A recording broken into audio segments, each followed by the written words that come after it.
Good morning. I'm Tara Mullins-Cosme. My pronouns are she, they, and I'm pleased to serve as a member of your Board of Trustees. I'm in my 40s, I have light skin and eyes, curly dark hair, and glasses. Our speakers provide visual descriptions to welcome people with visual impairments and those listening online. We are excited to be in community with you today. Please take a moment to silence your cell phones and move to a seat in the middle of your section to leave aisle seats open for those with accessibility needs. Thank you. If you're visiting for the first time, please stop by the welcome table to pick up a visitor gift with more information about our community. Look for the Getting to Know You sign in Beach Hall after the service to learn more about our congregation.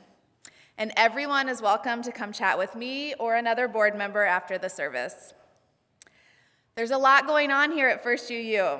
Please see your order of service or this week's Sunday announcement, email where you can read details about the art reception after church today, how to sign up for Chalice circles, and the fall fun night coming up on Saturday.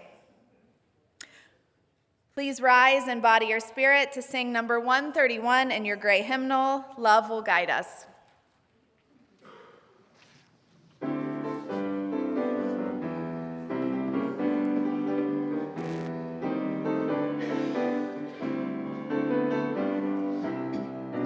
Love will guide us, peace has tried us, hope inside us will lead the way on the road from greed to giving. Love will guide us through the hard night. If you cannot sing like angels, if you cannot speak before thousands, you can give from deep within you. You can change the world with your love. Love will guide us, peace has tried us, hope inside us will lead the way on the road from greed to giving. Love will guide us through the hard night.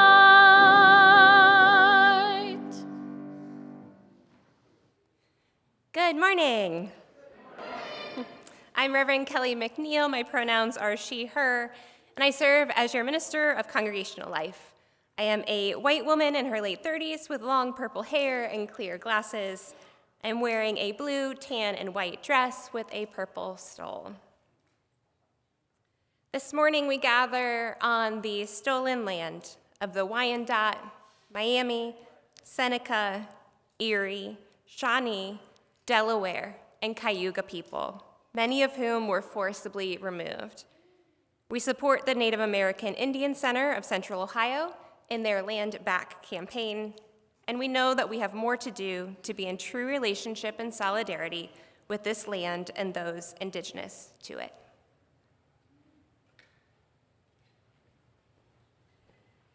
Good morning. I'm Claire Freed. My pronouns are she, her. I serve our congregation as a worship associate. I'm also a member of our caring table team, and I'm also the leader of our caring group. I'm a white woman, I'm a 76-year-old white woman. I'm wearing purple glasses and a printed dress. Now let us enter into this spirit of worship with these words from First UUer Allison Wooler, entitled, "It is Good to Be Together." With thankful hearts, we have come together this morning to celebrate the bounty of this day, to bask in the warmth of this community, to share with friends the tides of our lives, to entertain perennially our hopes for a better future. We join together this morning, as always, to resist injustice and inequality wherever they may be found. Our hearts are touched by the human need to feel around us, whether far away or within reach of your hand.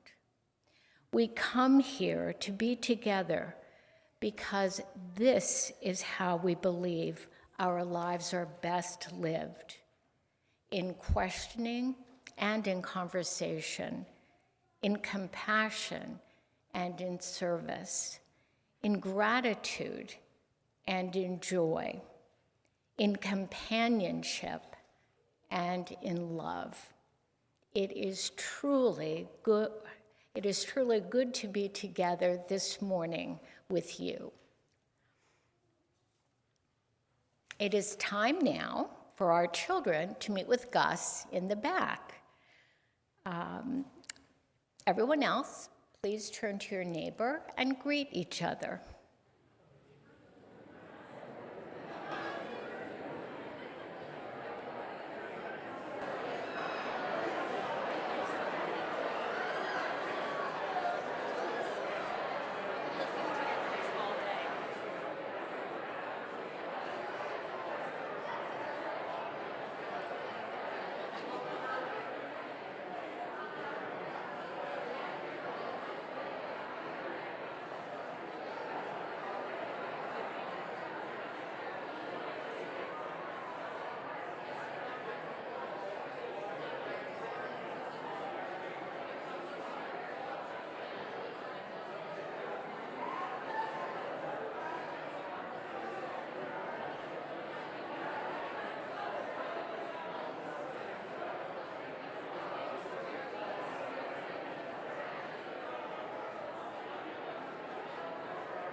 It is now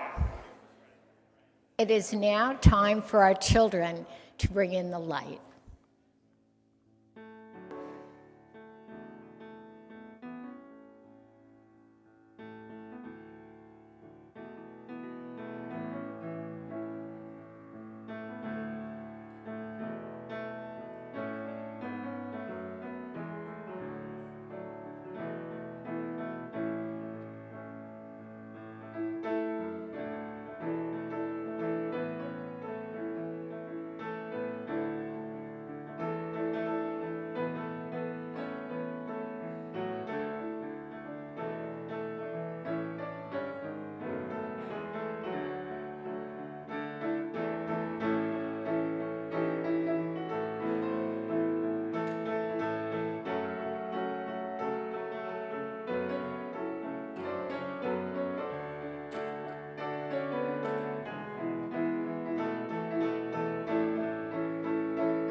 We light our chalice with these words from Gregory Pelley. As we light this chalice, may all who enter here be filled with joy and hope, filled with compassion and love, so that we may pour ourselves out into the world.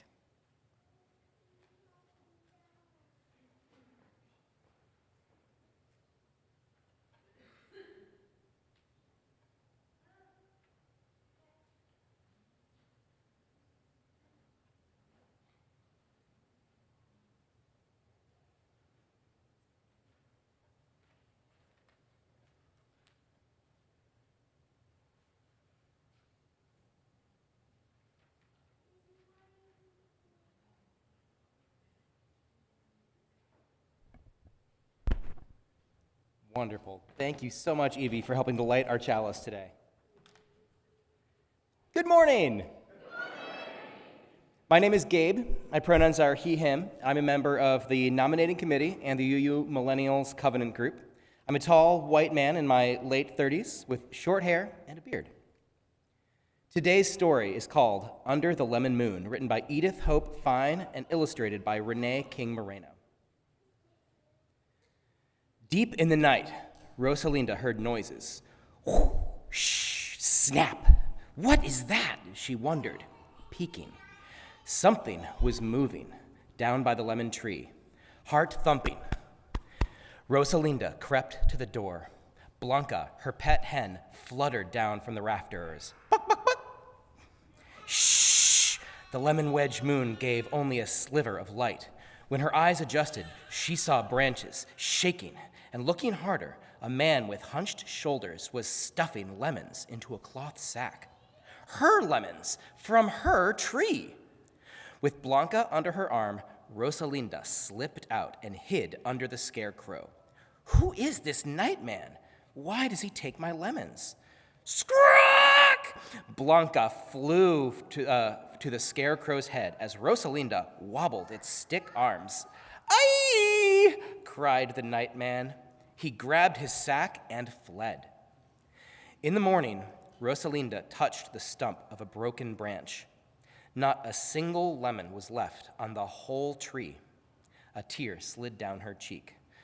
Oh, mi arbolito, my little tree. Rosalinda loved her tree almost as much as she loved Blanca. Why did he do this? Rosalinda asked, clutching a bundle of twigs. Blanca's feathers drooped. By the end of the week, many of the leaves on the tree were yellow. Some had fallen. Rosalinda's worries got bigger. First the nightman, and now her tree was sick. I must do something, Rosalinda told her parents. Perhaps we know someone who can help, Mama suggested. A neighbor or a friend, or your abuela, added Papa with a hug. Rosalinda set out. My tree is sick. What should I do? Rosalinda asked her neighbor.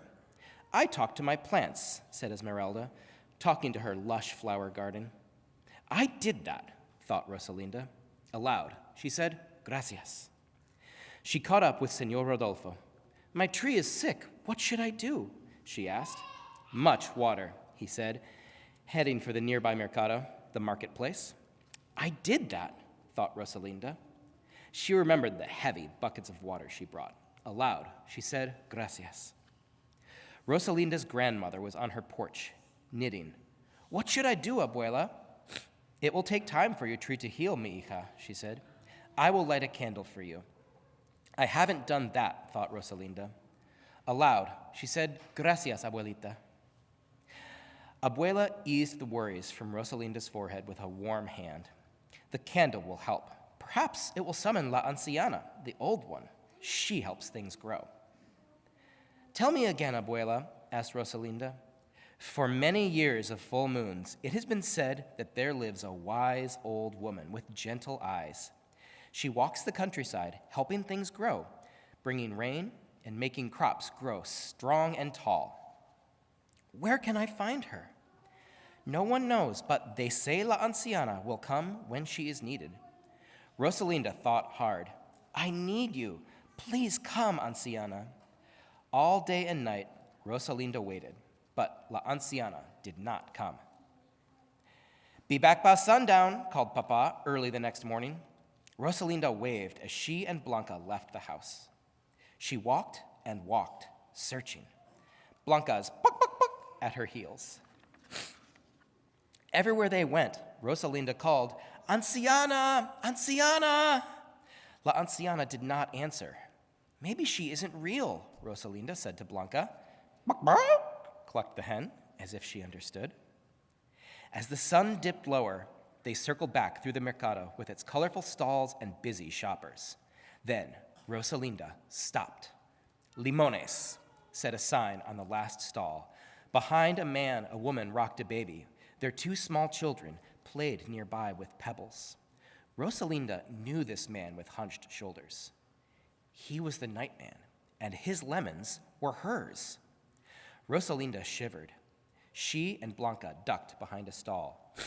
"It's the Nightman with lemons from my tree. Where are you, Anciana?" Rosalinda stammered while stroking her quivering hen's soft feathers. "I am here," came a sweet, low voice. Rosalinda jumped. Before her stood a woman with silvery hair. Her wrinkles were deep, her eyes gentle. Rosalinda knew. Filled with wonder, she couldn't speak. "You have looked far for me, Rosalinda," the woman said. "Tell me." The woman listened as Rosalinda whispered her story. "To take your lemons was wrong," La Anciana murmured. "Perhaps he had a need." From her flowing sleeve, La Anciana pulled a strong branch with tiny buds. "Mira, watch," said La Anciana. "Recuerda, remember. The moon will be full tonight." Rosalinda listened with her heart and mind as La Anciana told her how to heal the lemon tree. That night, Rosalinda crept out from under the lemon moon. She closed her eyes. "Mira y recuerda." Watch and remember. Rosalinda tore an old rag into strips. She held La Anciana's branch against the stump of the broken branch of her lemon tree. They fit together as naturally as a fat lemon fit in Rosalinda's cupped hands. Round and round, she pulled the ribbons of cloth, binding the 2 branches until they held as one. Moonbeams poured over the sickly tree, making yellowed leaves look silver. Tired, Rosalinda curled up under her tree and slept. She woke with a start when Blanca brawked. Rosalinda rubbed her eyes, astonished. Her tree glowed golden in the night, dripping with lemons as big and round as baby moons. Arms wide, Rosalinda danced around the shimmering lemon tree. Blanca followed, wings aflutter. The next morning, Rosalinda told Blanca, "I know what to do." She piled fat lemons into a wooden cart. Blanca perched on the lemon pyramid, and off they went together. Friends and neighbors greeted her on the way. One by one, Rosalinda gave away the amazing lemons. "Que grandes! How big! Gracias," said Esmeralda. "Hermosos," said Señor Rodolfo. "Lovely." "Que jugosos! How juicy! Gracias," said Abuela. When Rosalinda had given away all but one of her lemons, she headed for the last stall of the mercado. Rosalinda stared at the Nightman, and he stared back. Then her warm hand touched his cold, rough hand, and she gave him her last fat lemon. "Lo siento, I'm sorry." The man lowered his eyes. Rosalinda found her voice. "Siembra las semillas." Plant the seeds, she told him. "Do it tonight while the moon is still full." The man was quiet. He tilted his head toward his family with their worn clothes and hungry faces. "For you and for them," said Rosalinda. "I will do as you tell me," he said.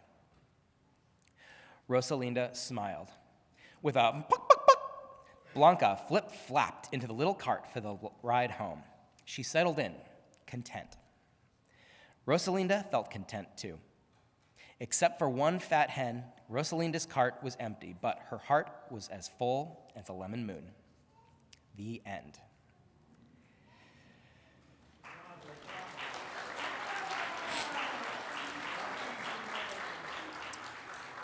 By sharing her lemons with the community and forgiving the man who wronged her in his time of need, Rosalinda was able to find peace. May we discover the strength and guidance we need in moments when compassion feels so difficult. Please remain seated with your hands over hearts as we sing a new song from our new UU digital hymnal, May I Be Light, to sing our beloved children back to their families and out to class. The music and words will be on the screen.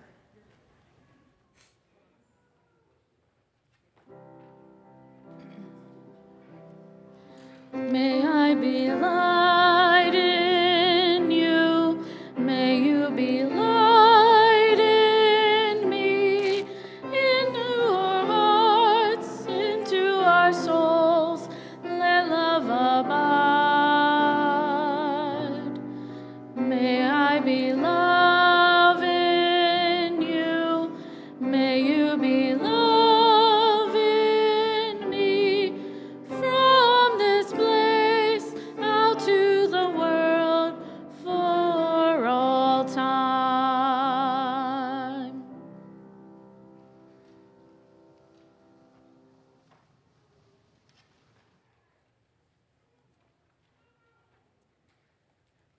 Our Share the Plate partner for October is Abortion Forward Alliance. I would like to introduce Jamie Miracle, Deputy Director of Abortion Forward Alliance, to share a bit about the work that they do. Thank you. My name is Jamie Miracle. My pronouns are she, her, and I am the Deputy Director of Abortion Forward. I'm a light-skinned white woman in my 40s with gray blonde short hair, wearing light brown pants and a green shirt. When I was preparing for today's presentation, I thought about the last few times we've been together in this space. After the Dobbs decision and the 82 days where Ohioans had to travel out of state for abortion in 2022, the final weeks of the campaign for the 2023 Ohio Reproductive Freedom Amendment campaign, 2024, talking about how the passage of that amendment had already expanded abortion access in Ohio. And now, where everything's feeling a little bit heavy and a little bit dark. It's been a roller coaster for sure, but through it all has been one thread: people standing up and fighting to protect our rights and our futures. And right now is no different. This summer, our amazing team was at festivals in small towns and big cities all around the state, talking to people about why abortion access is critical and how they can join the work. Next week, my favorite program, the next phase of the Patients to Advocates program, will launch, a program that we do in partnership with Faith Choice Ohio, Preterm, and New Voices for Reproductive Justice. P2A brings people who have had abortions together to learn how to use their stories to advocate for abortion access for all. Participants in that program are now elected officials, board members and staff of reproductive health rights and justice organizations, and powerful voices pushing for change. We're working at all levels, the local level, to change ordinances that could restrict access to care, working with clinics to increase access to abortion, and just last month, a clinic in Toledo was able to get a new license so that Toledo once again has local access to not only medication abortion, but procedural abortion as well. We work at the state level, pushing back on attacks on abortion access. Yes, the legislature is still doing that, ignoring the will of the people, and working to expand access to care. And we work with our partners in other states and federal officials and groups at the national levels to push back on harmful policies there as well. Times are dark, they're hard, but every day when I talk to groups like this or join yet another Zoom meeting, I'm reminded that none of us are in this alone, that the things we have done are huge, and we can still do those big things. I thank you all for your support and allowing me to be in community with you this morning. Thank you very much.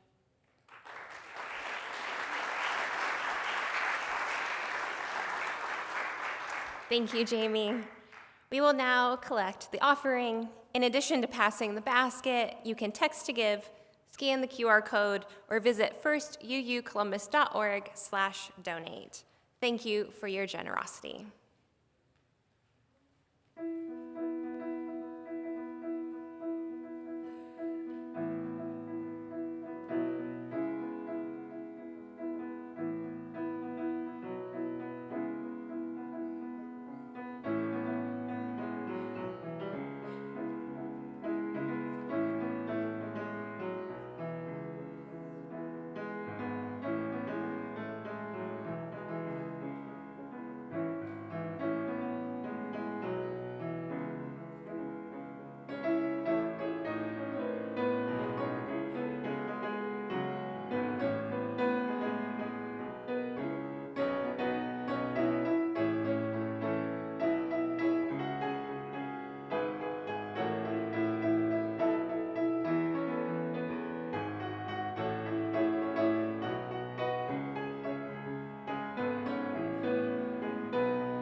Today's pastoral listener is Pat Snyder.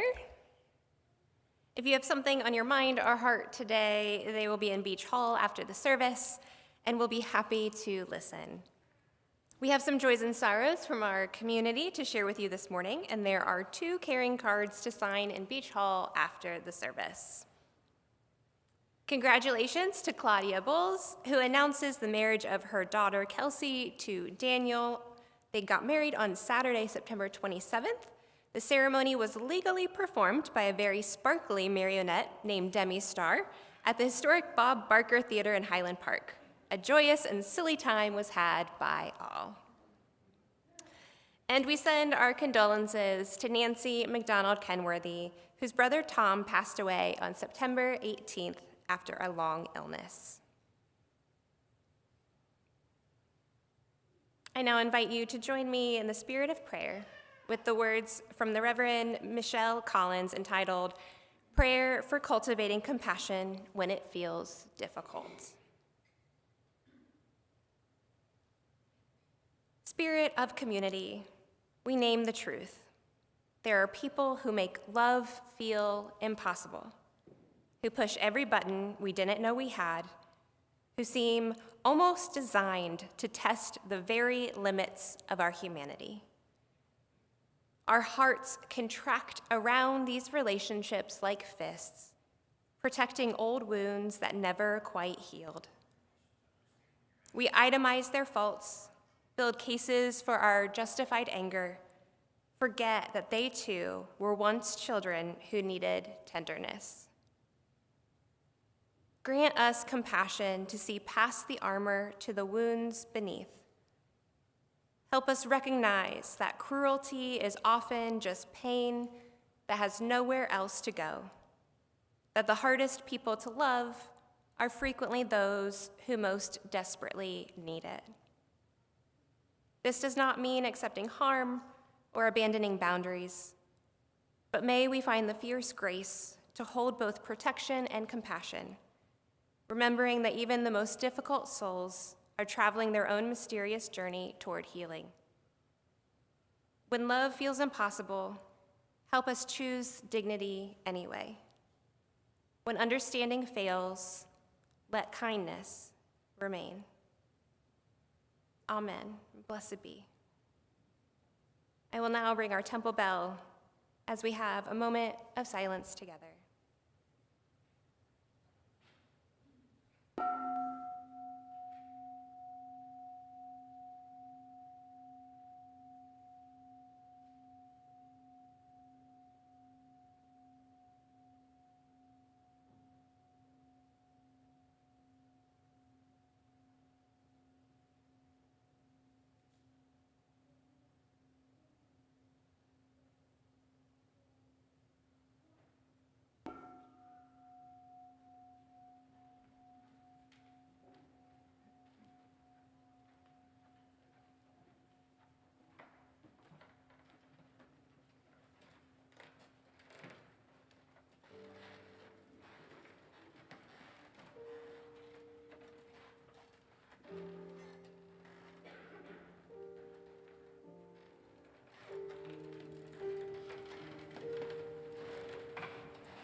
Please join me for our responsive reading written by Julia Corbett Haymeyer.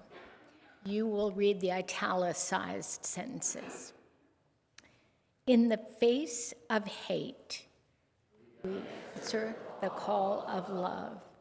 In the face of exclusion, we answer the call of inclusion.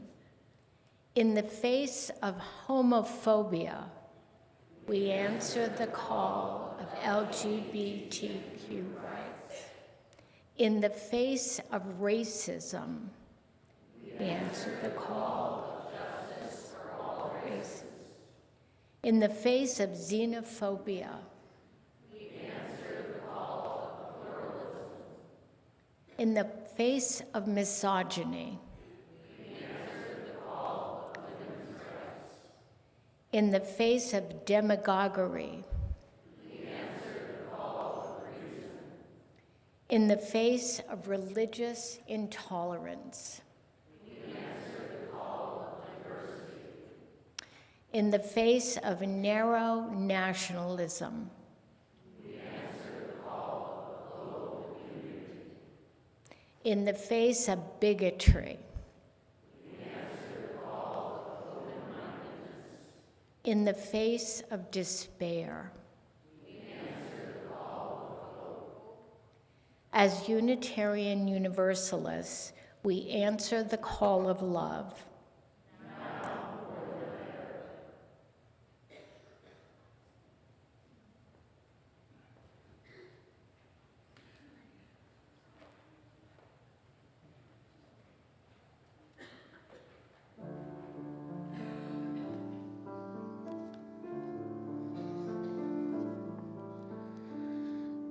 Return again, return again, return to the home of your soul.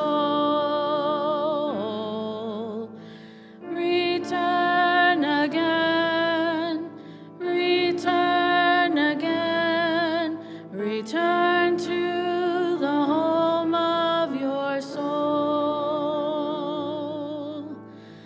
Return to who you are, return to what you are, return to where you are, born and reborn again. Return again, return again, return to the home of your soul.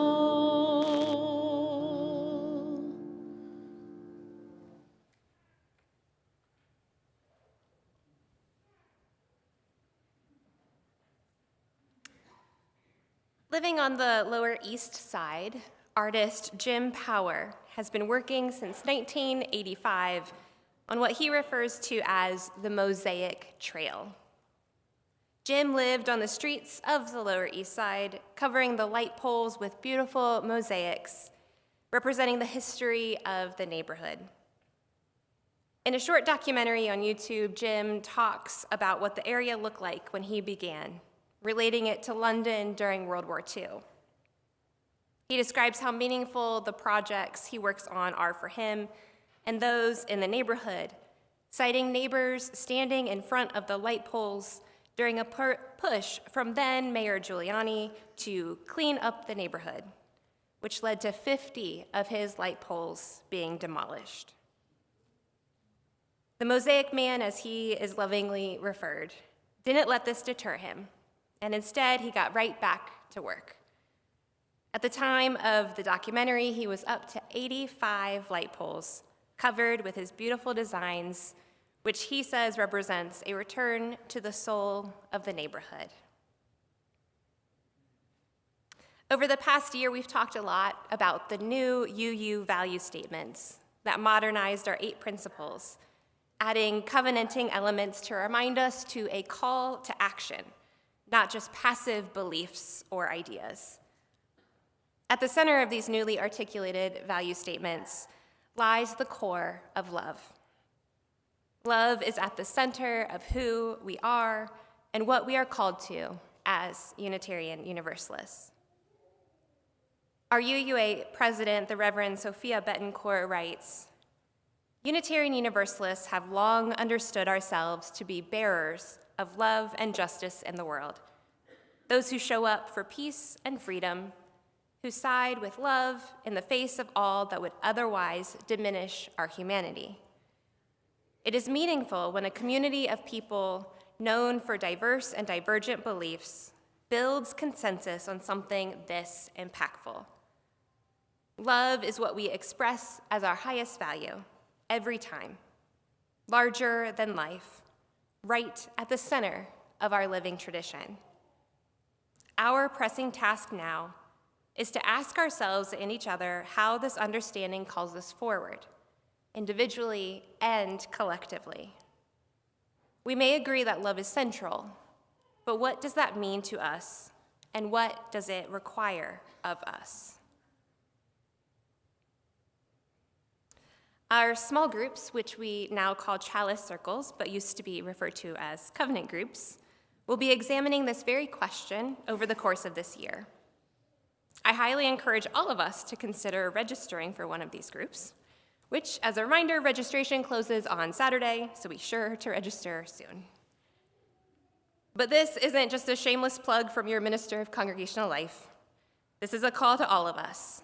During a time in which the world around us is pushing further and further away from what we understand to be core values of a just and humane world, to reconnect with one another and take time to remember that it is with one another that we can remember what keeping love at the center truly means, especially in the face of so much hatred. Our worship theme for this month is Cultivating Compassion. And if you are like me, this is particularly challenging right now, particularly with people who see the world so differently from me. I have been thinking a lot about the Unite the Right rally that took place in Charlottesville in August of 2017. It's hard to believe that that was over 8 years ago. It still feels like a horrible recent memory. At that time, I was interning at the First UU Church of Richmond, Virginia, about an hour southeast of Charlottesville. My congregation watched with horror as tiki torches were lit by white men with anger and hatred on their faces as they marched through Charlottesville chanting, "Jews will not replace us." There was already a group of congregants who were planning to go to counter-protest the next day, but more reached out saying they wanted to go and to stand up against the hate that we were watching. I stayed behind to be on call while our senior minister went with a large group to stand in defiance of this disgusting display of white nationalism. I watched everything play out on television, pacing with anxious energy as I waited for the check-in text to roll in that everyone was safe and okay. When word of the car attack came over the news, I frantically dialed numbers of people who I knew were there, desperately trying to learn if our people were okay. Later, I learned that several of our congregants were a part of that crowd and were the first responders taking care of those injured. For months afterwards, I met with congregants dealing with the trauma of everything they witnessed, those who were beat up on the streets, and those who watched the unthinkable tragedy playing out before them. A year after the attack, I posted on Facebook asking the question, if you went to Charlottesville last year, why? What called you to be there? I asked the question partially out of pure curiosity, but also because I wanted to test a theory. I wanted to see if people would respond in ways that expressed what they were fighting for, or said what they were fighting against. Part of what I have observed when speaking with people about those not at the dinner table kind of topics is that we quickly seem to transition into what we dislike or hate about a situation, what we stand against, rather than what we stand for. But what I saw in the responses that I received were versions of, I had to go, I had to show that love far outnumbers hate. In those responses, I saw the embodiment of this idea of love at the center. I saw hope and a promise that the call to fight for what we believe in was strong. But in the years since, I have seen us fall back into the trap of living out an apophatic theology of life. By apophatic, I mean the practice of describing something by stating which characteristics it does not have. In Christian theology, it is often a term that describes the way we talk about God. We usually describe our understanding of God in ways that explain what or who God is not. For example, we might say in response to the question, who is God, that God is not male or female, God is not a Republican, or God is not like anything else. When we are asked why we show up at a protest, or sign a petition, or speak up when we see harm being done, sometimes we respond by stating, because I am against hatred, racism, and bigotry.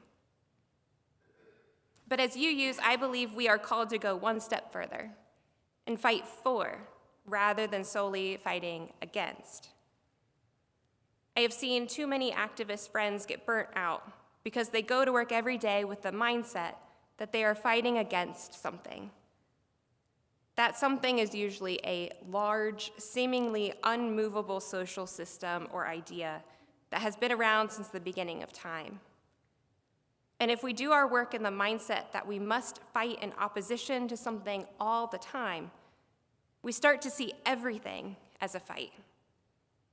With the constant barrage of news, of new hateful policies, ICE raids, and important social funding being cut, every interaction with someone who believes differently from us starts to feel like we're on the battlefield 24/7, which no one can sustain. A major part of my internship was helping the congregation discern whether we could be a sanctuary congregation. I spent all of my time researching immigration policy and reading stories of people who were being targeted and ripped away from their families. I would often go home in tears, feeling the weight of what felt like an insurmountable task before us. I would have constant internal debates going on in my head with the politicians that I was reading about. I found myself getting more negative in all aspects of my life. Everything turned into a battle that I had to win because what I was working on felt like it was too big and a fight I could never win. I found myself clawing for control in other aspects of my life, straining relationships and leading to a feeling of loneliness and overwhelm. A year after the Charlottesville attack, I found myself still seeking answers, still desperately searching for guidance for how to handle the burning hatred I felt for those with such a warped view of the world that would lead them to march through the streets, spewing hate and violence. I found a documentary entitled White Right, Meeting the Enemy. Dia Khan, a Norwegian-British filmmaker, received horrific hate mail from white nationalists from all over the world, but primarily the US, after giving an interview to the BBC about her experiences of being Muslim in Europe. Khan found herself seeking answers for why there was so much hate being directed her way. So she came to America to see if she could find the story behind the hate. She wanted to make personal connections with leaders within the white power movement. She wanted to cultivate a sense of compassion, if possible, for those who showed her none. One of the things that surprised me the most in this particular documentary is the dichotomy Khan showed between the views and beliefs in the different classes of white supremacists within their movement. It's easy to paint all of them with the same brush when we see the Stephen Millers and Nick Fuenteses of their movement all over the television, looking smug and condescending as they spew their hatred at the cameras. These men make it hard to remotely imagine cultivating even an ounce of compassion or holding any love at the center. But Kahn contrasts these leaders with young white men who point to the houses in their neighborhoods that are vacant and falling apart, and the factories that are crumbling to the ground, symbolizing the economic realities of their lives. One young man who played a leadership role in the Charlottesville attack walked with Kahn through downtown Detroit, stating, "Anytime you're in an area where the economy is suffering, it's somewhere where our message resonates with the people." This very real visual lives as a reminder that the way of life, the way their families survived for decades, no longer exists, and they're afraid for their futures. I think many of us can relate to a similar fear. When the pile of bills is greater than our bank accounts, or the constant worry that we may not have a job for much longer. The difference is that we have the opportunity to be surrounded by people and communities that help us point our fears in a direction of justice and equity, not hate and exclusion. The people interviewed by Kahn are surrounded by those who encourage them to point their fears at fighting against those they are told are the reason they are afraid for their futures. One man stated, "I saw so much wrong with the world. What bothered me the most was myself. These right-wingers, these people who have some semblance of trying to be greater, this platform provides me with a chance to be heroic." From the outside looking in, we might feel anger, disgust, or outrage at these statements, which is perfectly normal. And please don't misunderstand, I am not justifying any of these thoughts or justifications that these men use in order to rationalize the ways in which they have chosen to act out their fears. I'm not asking us to forgive or make excuses for these individuals. As UUs, we are people who believe in justice. We believe that actions have consequences, and that love is at the center of all we are and all we are called to be. And we also believe in the inherent worth and dignity of every person.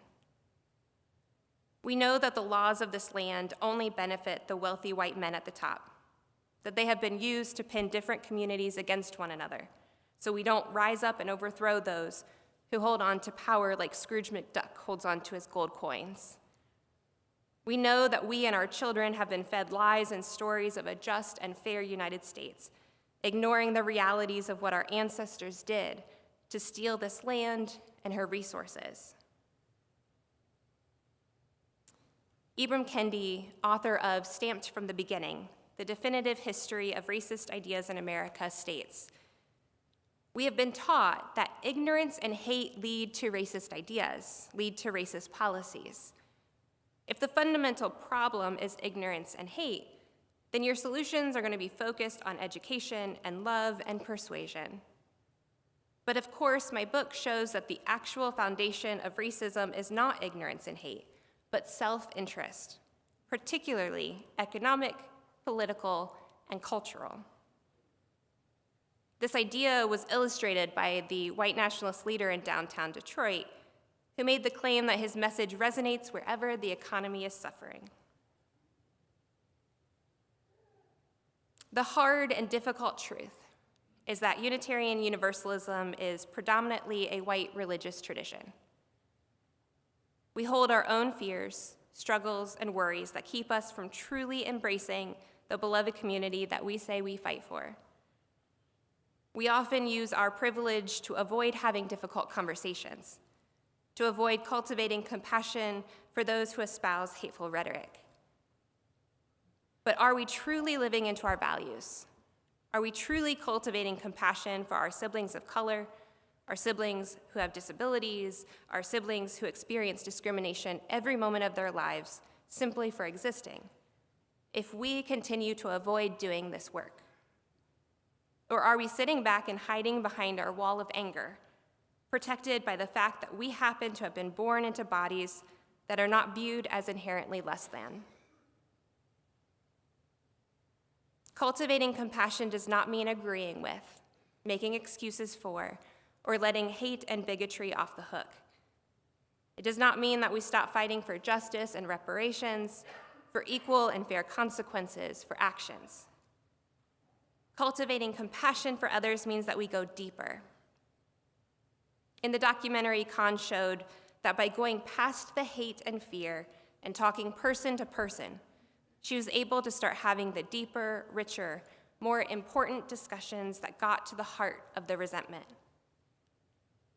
The myth that those in power use to trick people living in fear to fight against a group of people they perceive as the enemy, rather than fighting for the dismantling of the systems that really cause the problem, is a damaging and powerful myth.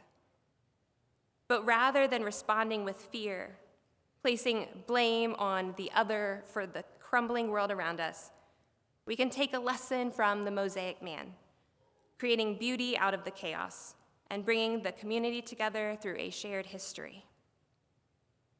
And maybe we can start chipping away at the dangerous myth, piece by piece, until one day we all may be moving in the same direction, cultivating compassion and holding love at the center. Amen. Blessed be, and may it be so. I invite you to join me now as we sing our closing hymn, Answering the Call of Love.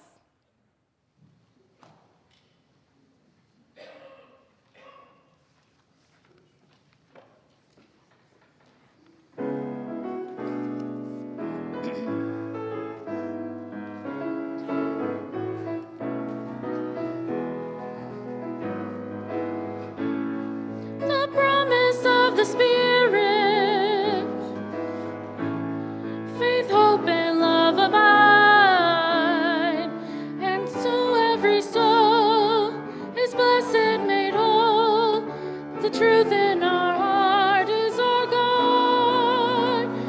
We are standing on the side of love, hands joined together as hearts beat as one, embodied by faith. We dare to proclaim we are standing on the side of love. Sometimes we build a barrier to keep love tightly bound, corrupted by fear, unwilling to hear, denying the beauty we found. We are standing on the side of love, hands joined together as hearts beat as one, embodied by faith. We dare to proclaim we are standing on the side of love. A bright new day is dawning, when love will not divide. Reflections of grace in every embrace, fulfilling the vision divine. We are standing on the side of love, hands joined together as hearts beat as one, embodied by faith. We dare to proclaim we are standing on the side of love. We are standing on the side of love.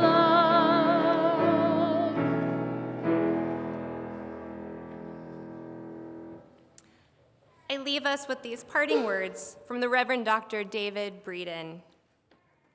We must admit, compassion is not always easy. Still, we choose it. Not because the world is kind, but because we can be. And now let us extinguish our chalice together. We extinguish this flame, but not the light of vision.